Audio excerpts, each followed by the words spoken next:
Prejudices against sexual and ethnic minorities are salient issues, both in the public debate and the academia. You have taken an interest with prejudices against rich people. How come? Yes, because I found, as you mentioned, there are a lot of scientific studies, prejudice against black people, against gay people, against Muslims, against disabled people, even against overweighted people. There are a lot of scientific studies, but I found almost nothing about one minority, and this is the minority of the rich people. And so I was very curious about how people think about the rich in different countries. And this was the reason I started with this research. Okay. And this is the first study of its kind, right? Yes, there are some scientific papers where there is a topic, but there's almost nothing, even not in the United States. What was a really surprise for me on the one hand, and on the other hand, it was a good opportunity for me to, for every scientist, it's good if you find something, a new topic. And I started with only 4 nations when I published my book in Germany. It was based on a poll in Germany, in the UK, in France and the United States. And now I see you have here the Swedish books. There are 7 countries, but now I completed it, and I can tell also a little bit about this. I had now the same poll in 4 Asian countries. So today I can speak about the attitude towards the rich in Europe, in the United States, and in Asia. And this is very interesting for me to compare it. And why should we take an interest in attitudes towards the rich? Why is this important? I think you see it in a lot of countries that economic development and economic progress, but on the other hand also negative economic development, very often start with positive or negative attitudes towards the rich. I will give you one example. In China, 40 years ago, 88% of the people there lived in extreme poverty, 88%. Today, it's less than 1%. It was a great, I think the greatest economic miracle that happened in history in China. But it started with economic reforms by Deng Xiaoping with the slogan, let some people be rich first. Yes? So it started with a positive attitude towards rich people.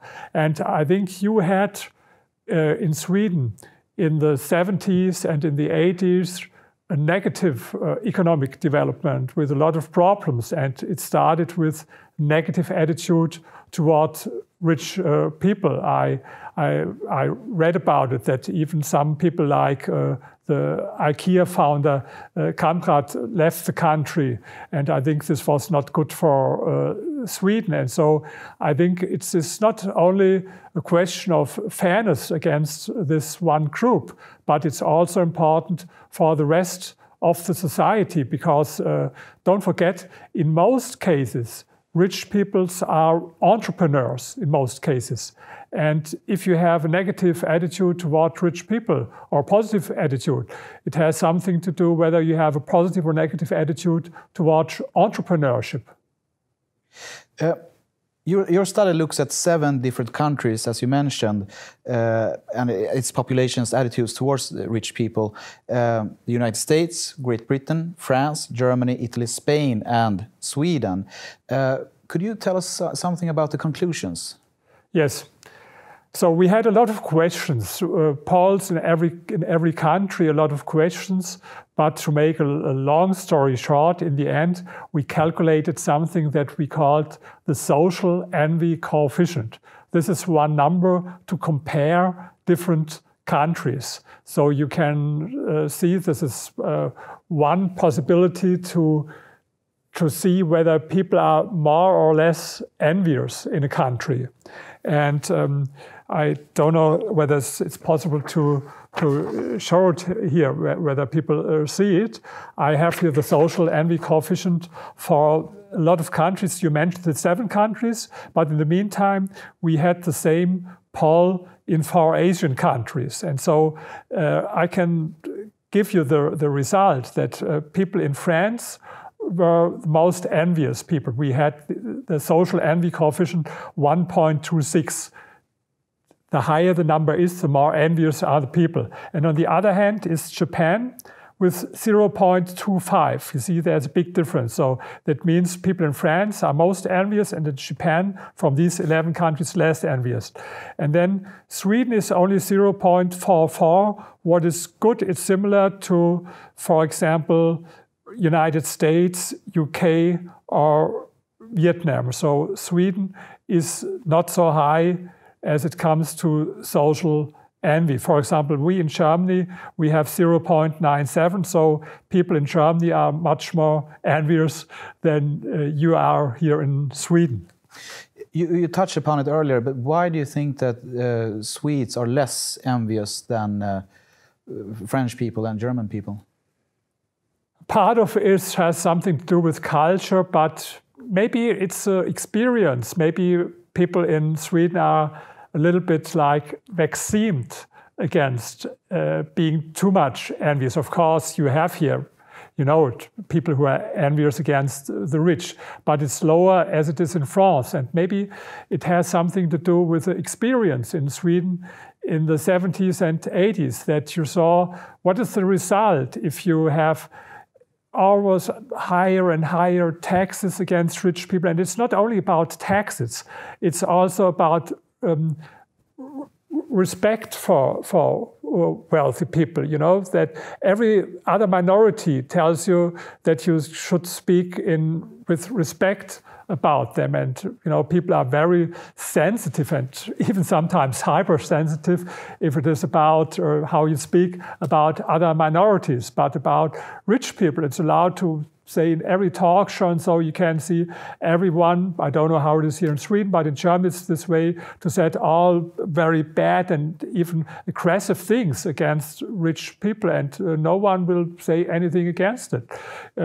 For example, I come from Berlin, this is my hometown, and there we had demonstration and protesters, and they had these posters like, kill your landlord, for example, or eat the rich. Or if you watch on the internet, you can buy these T-shirts with "Eat the Rich" and with a guillotine. That, you know, what means rich people should be killed, as they did in French Revolution with a guillotine.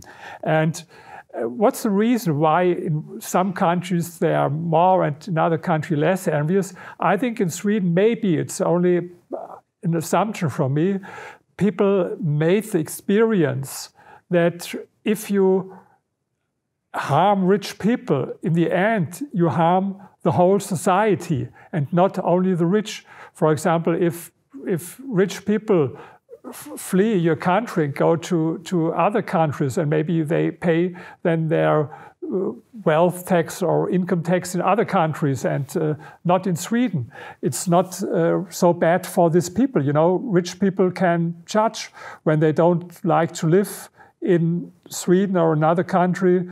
They have their apartments everywhere in the world. They can live somewhere else. But I think it's not good for society if entrepreneurs in society, if they decide to go away. And maybe in Sweden, people had this experience that it's not the best idea. And so in the beginning of the 90s, a lot of things changed in Sweden, as you know better than I know. Of course, we have very high income taxes today in international comparison.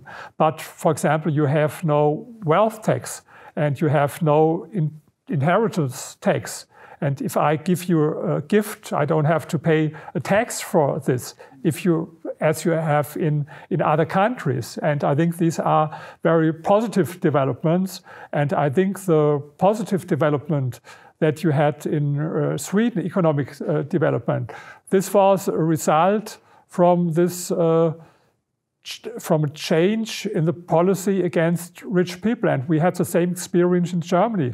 In Germany, we had high taxes in the end of the 90s, 53%. And then we had a social democratic chancellor, Gerhard Schröder, but he made a more, liberal reform policy. And the taxes for rich people, they were decreased from 53% to only 42%.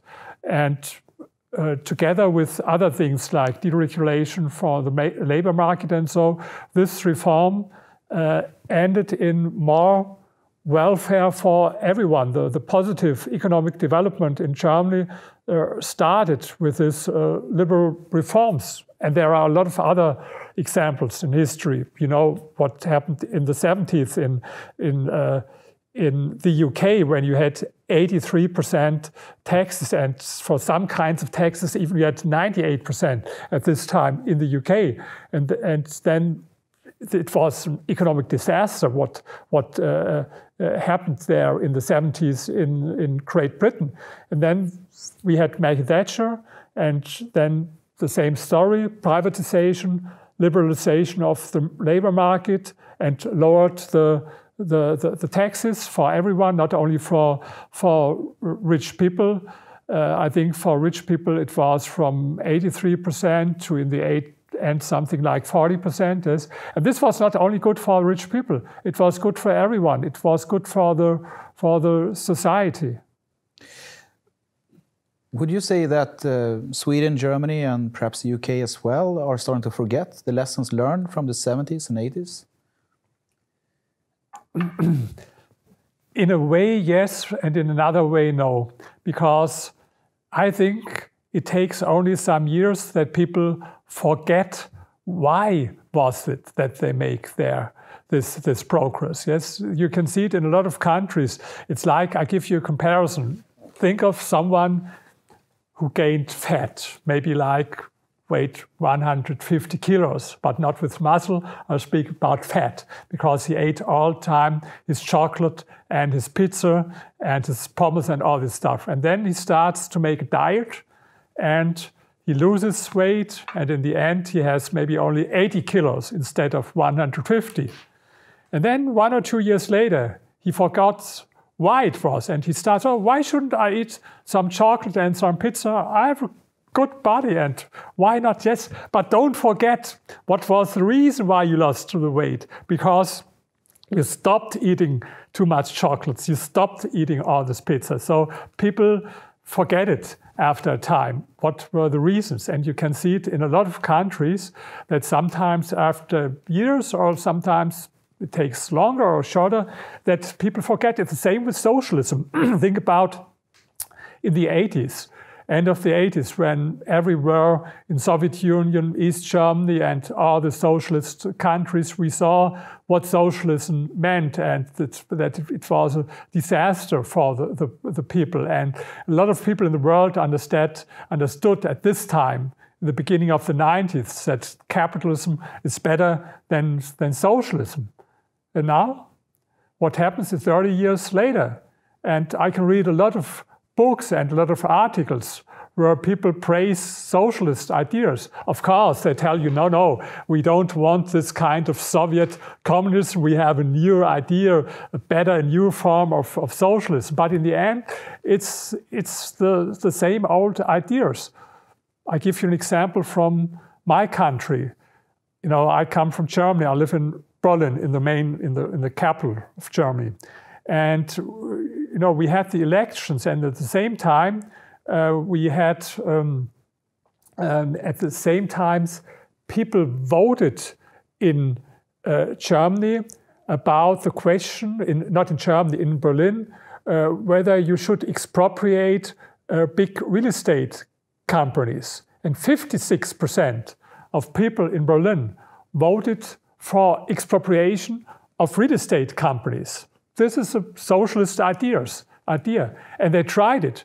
They tried it in East Germany, because all this, what they want now, that the state should own the properties and not private investors, and all this,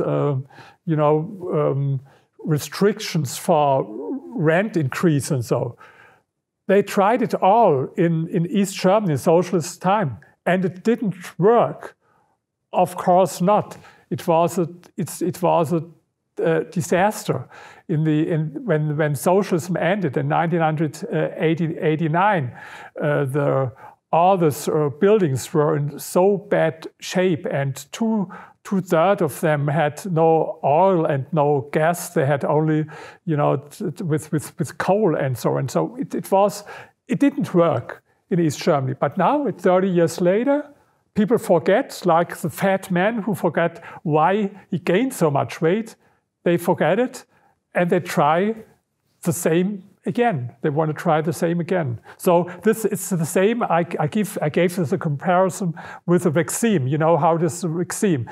I got this vaccine 4 months ago, my shot against Corona, and now I was at the doctor last Friday and told him to measure if I have enough antibodies, and you don't have enough antibodies. And so maybe it happens now in Sweden, where you have, I heard about it now, a lot of people in socialist in the Social Democratic Party who want again introduce wealth tax and all these things. The same as with the fat man. Forget what was the reason for the economic disaster that you had in the 80s.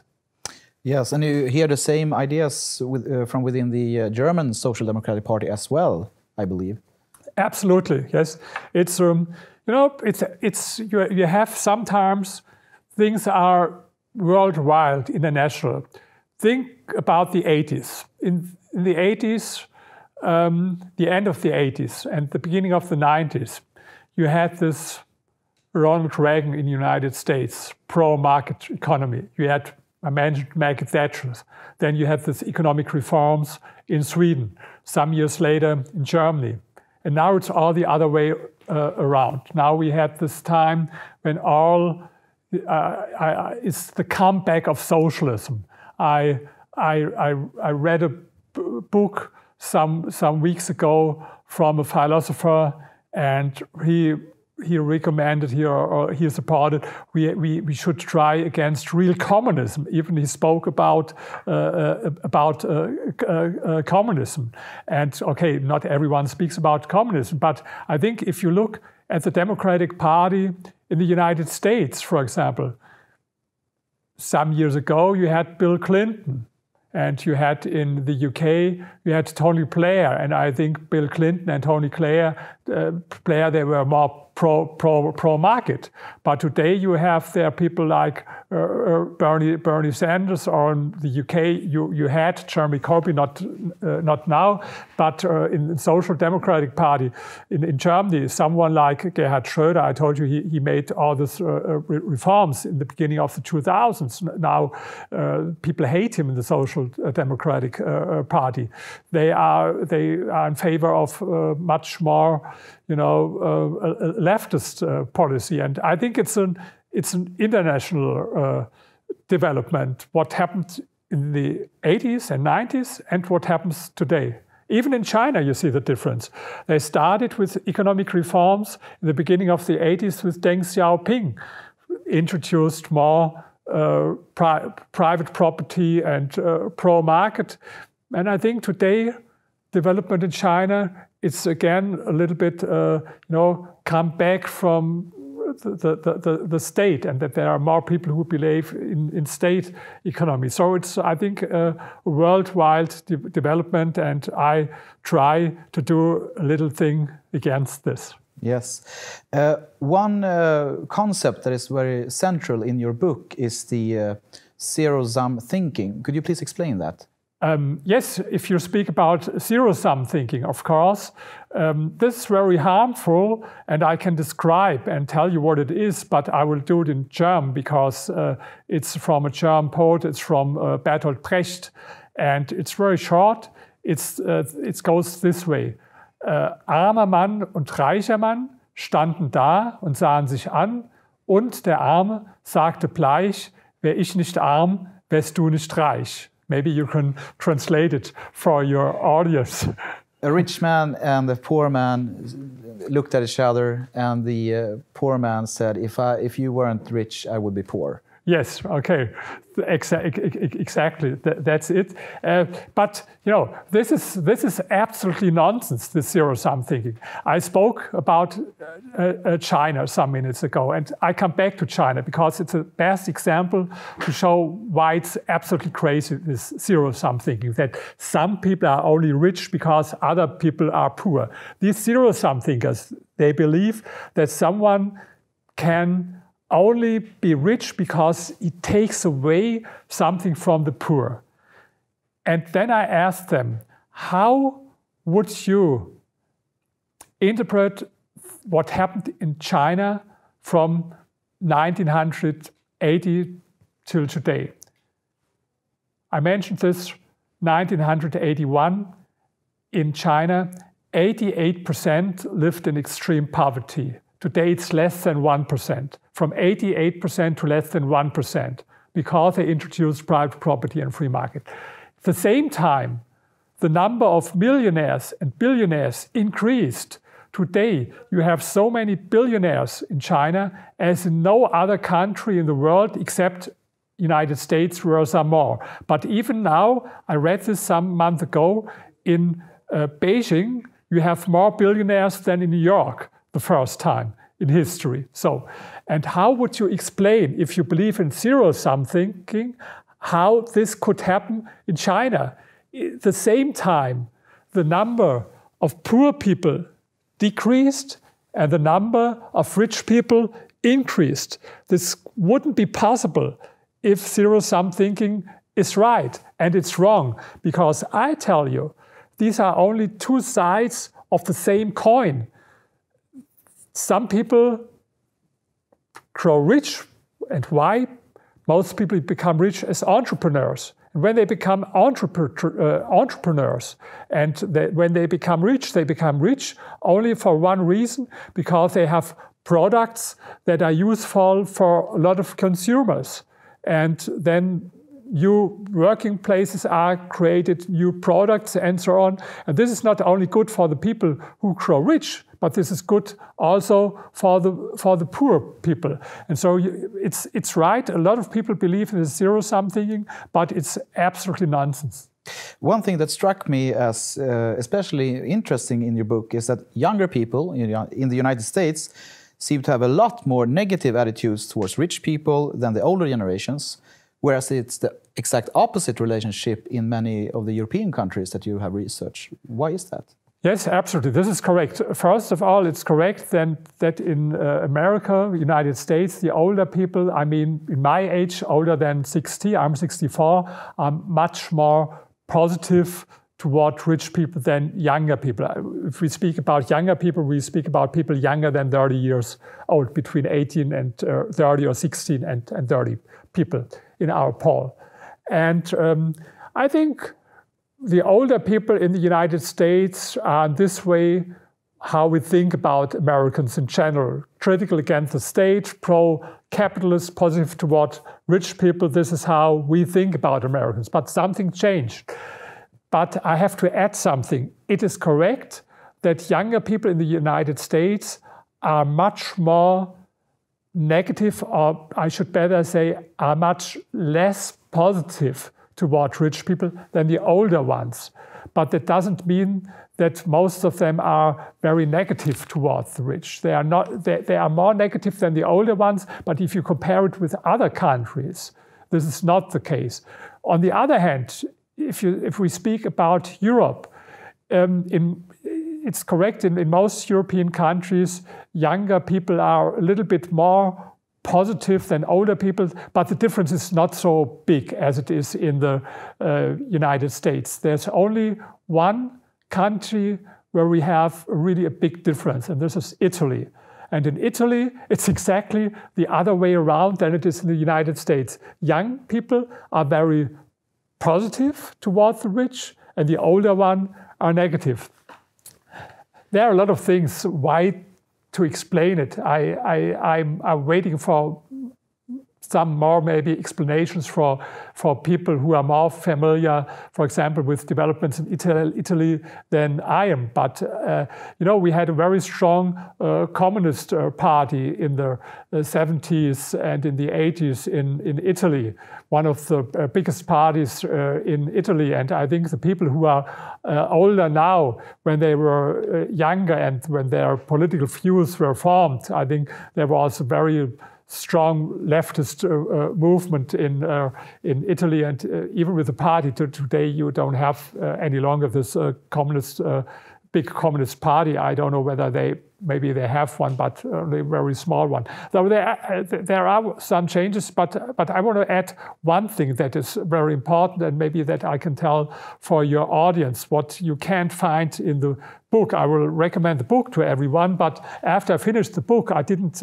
finish my research, and because this book will be published now next year in Vietnam and in China. Yes, and next month it will be published in Italy and in Spain, but then they will publish it in Asia as well. And so I had the same poll in Vietnam and in Japan and in China and in South Korea. And this was very interesting for me because the people, especially in South Korea and in Vietnam and in Japan, have a very positive attitude toward rich people. You see it here, I mentioned before, this social envy coefficient. And the lowest social envy coefficient in the world that we found was in Japan and then in South Korea. In China, by the way, it's even higher than it is in Sweden. So China is in this way a little bit more like the European countries, but especially in Vietnam. And then we had another question, and this question was very interesting result for me. We asked everyone, how important is it for you to become rich? Is it very important or slightly important or not at all important?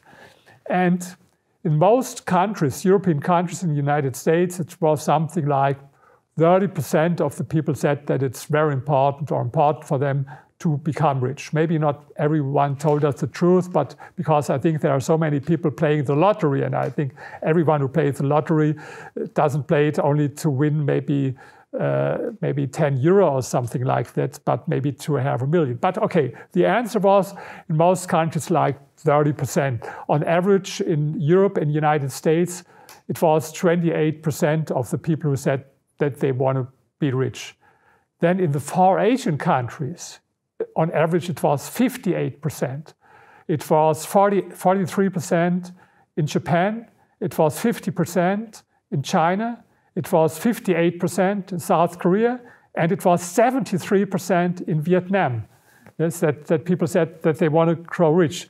What was interesting in Vietnam, even more women than men said that they want to grow rich. In all other countries, there were more men who said that they want to, more male than female, that they want to grow rich. But in Vietnam, this was the other way around. And I think, I have some good connections to Vietnam. It has something to do, people are very ambitious there. They are more hungry. We are in Europe, sometimes we are, not every one of us, of course, we have here hungry and industrious people, but we have also a lot of people who only call for the state and... Like the fat man. Like the fat man, Who yes. once used to be slim. Dr. Zitelmann, it's been an honor having you as a guest. So, thank you very much. I appreciate very much. And of course, I had a lot of time to explain my things, but you have much more information in this book, and I can recommend it to every one of you. And I think I will be back in Sweden soon. We're looking forward to it. Thank you.